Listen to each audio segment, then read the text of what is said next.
In today's video, I'm going to show you how to speed up the video editing process and stay on brand with the Camtasia library. This feature has some great pre-built assets to get you started, but you can also create your own custom assets and save them to the library. This way, you don't have to recreate them over and over every time you create a new video. At the end of the video, I will show you how to export your library so you don't end up like me when my computer was cranky and everything got deleted. I have opened a new Camtasia project, and as you can see on the left-hand side of the screen, the second menu item is Library. If this is the first time you've navigated here, you should see the Camtasia library. Mine says Camtasia 2021 because that is the version of the software I have. Yours may be different depending on how long ago you purchased your software. Let's start at the top and take a look at some of the options that we have included with our purchase of the Camtasia software. First, we have some icons. And if you open the folders, you will see some different options that you can drag and drop into your timeline below. I don't use these very often, but there are plenty of choices to choose from should you want to use them. Let's click on the Intros folder. I use these quite frequently for my work videos, and they're pretty good when you need to have some branded intros. So I'm going to go ahead and grab the spinning computer and add it to my timeline. You may have seen this on other YouTube videos as well. So let's click play and see what the standard asset looks like. The computer spins in, you see TechSmith by Camtasia, and then the computer is going to spin back out. Now it's time to customize this asset a little bit. I don't work for TechSmith, so I'm going to want to replace that with my own branding. So I'm going to double click on the letters, and then I'm going to type in Heather's Tutorials. I feel like the black is a little bit plain, so I'm going to navigate to the right-hand side, and I'm going to change it to a nice bright red color. And then I'm going to bold the font. Now that looks a little better for me. Instead of having to set this up every single time I create a video, I'm going to save some time, and I'm going to save this to my personalized library. I will show you how to create a library here in a couple of minutes, but for now, I'm just going to save this asset. I'm going to go down to the timeline, right-click on the asset, select Add to Library, give it a name, then I will select the library I want it to go to, and then I will click OK. And as you see, it is switched to my YouTube library, and the intro is now saved. So let's go back to the Camtasia library, and let's take a look at lower thirds. Lower thirds are useful to add additional visual interest and movement to the screen.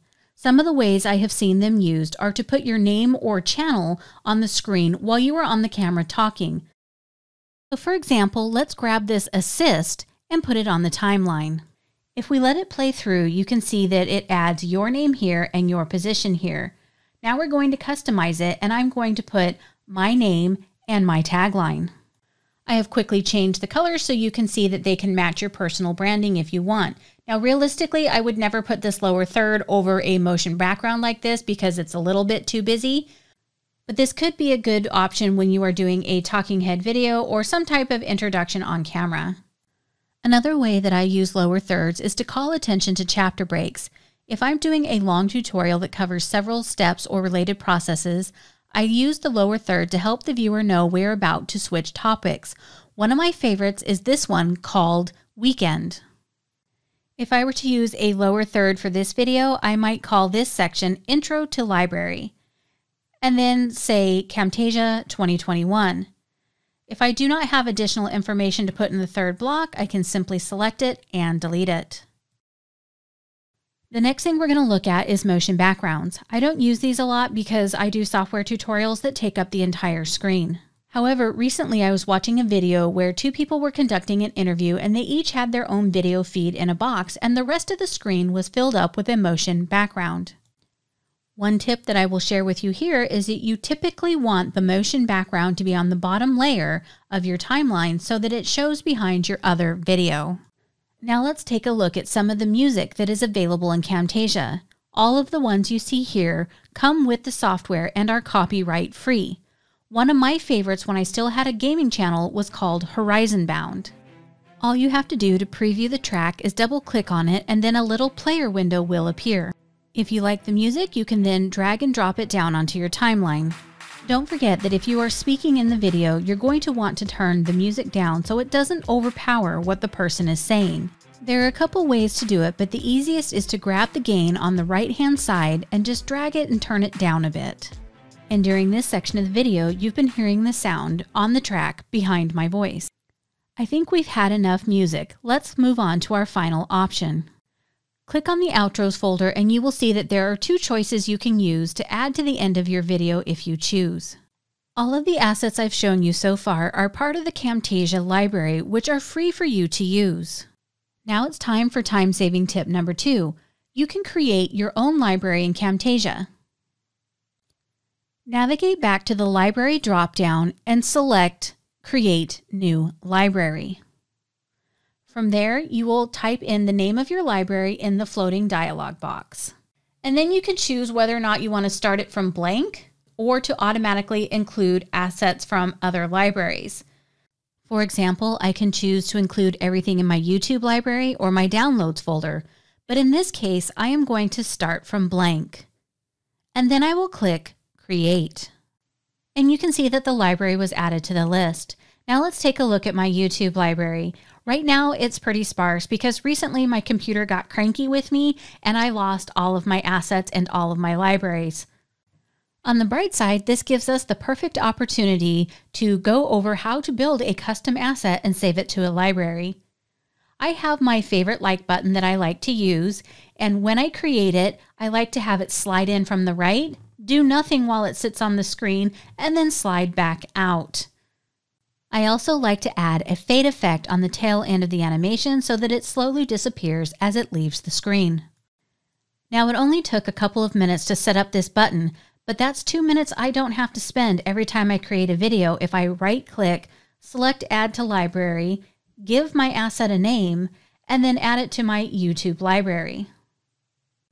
Next time I want to use it, all I have to do is drag and drop it onto the timeline, and you see my button slides in and out just like that. And if you think about how many different types of assets you can create in this way, you're going to quickly reduce the amount of time that you spend editing your videos. So I'm a big fan of using assets that are already created since I'm not a super creative type. But beyond that, you can find some sound effects and photos in the Camtasia asset library that you can use to provide some variety in your videos. So let's jump over to the site by clicking Download More Assets. I will also put a link to the Camtasia asset library in the description of this video. Full disclosure, I have paid for premium assets from the Camtasia library, so you may see things on my screen that are not available to you for free. Here in the center of the screen, there is a menu so you can choose what kind of asset you want to search for, or you can simply go straight for the search bar. I'm going to demonstrate by going to Videos and then selecting Motion Backgrounds. As you can see, there are several assets here on the screen. Some of them are the same as we saw earlier in the Camtasia library, but there are a couple of ones that are different. Now on the left-hand side, you see that there are two check marks, free and premium. If you don't want to look at paid assets, you can just deselect premium and then click apply. And now the paid assets are gone. One of the assets that I think is cool that's not in the standard Camtasia library but is still free is the Gear Brain motion background. So I'm going to grab this and download it to my Camtasia library so I can use it in one of my training videos. You have two choices, download or send to Camtasia. If you choose send to Camtasia, you will get this dialog box that says you must be using Camtasia 2019 or later. If you don't have 2019 Camtasia or later, you will have to download the asset and then upload it into the software. To continue the demonstration, I am going to switch to audio and select music. We still have the filter on for free, so that's the only options you're seeing right now. So just to be thorough, we're going to select premium so that you can see additional choices. The benefit of this is that you can see the additional tracks, hover over them to get a preview, and then decide if it's worth it to you to purchase a subscription or not. Personally, I used Camtasia for over a year with the free assets before it became worth it to me to have additional assets. Now that we've had a quick tour of the asset page, I have gone back to Camtasia and I'm selecting my download folder. And at the bottom of the list, you see the Gear Brain Motion background that we downloaded, and I'm going to drag and drop it to add it to the timeline. I like how it looks when it plays all the way through, so I think I'm going to keep it. All I need to do is right-click and select Add to Library. This time, I'm going to add it to my work library. The last thing that I'm going to show you as a time-saving tip is how to export your library and save it. This saves you time in two ways. One, if you're like me and you have a library crash, you can quickly import your assets back and you don't have to spend all the time recreating them. Two, your assets are stored on your local computer, so if you switch computers, you can export that library and then bring it with you to a new computer. From the library menu item, click the drop-down, select Manage Library, and select Export Library. Then you will choose where to save the file.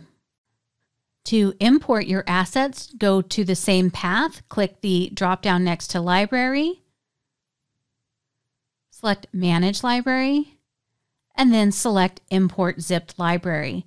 And there you go. Now you've learned 4 time-saving tips by using Camtasia libraries. Thank you for watching, and I'll see you in the next video.